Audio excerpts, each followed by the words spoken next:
Surat municipal corporation ward number 19 આંચળા ડુંભાલમાં કોંગ્રેસના યુવા ઉમેદવાર સોહેલ અસલમ સાયકલ ચલાવી રહ્યા છે. લઘુમતી સમાજના અપક્ષ ઉમેદવારો પર ભાજપ લઘુમતી મોરચા દ્વારા રાજકીય દબાણ બનાવવાનો પ્રયાસ કરવામાં આવ્યો છે.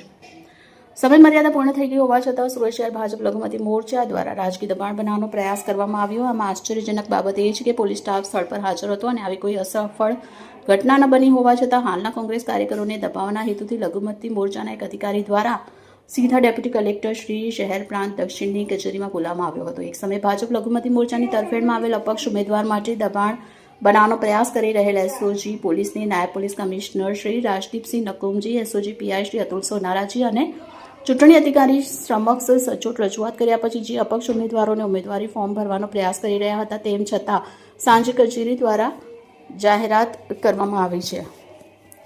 5 કલાક સુધી કોઈ પણ સ્વતંત્ર લઘુમતી સમાજના ઉમેદવારને ઉમેદવારી ફોર્મ ભરવામાં કોઈ ફરક પડ્યો નહીં.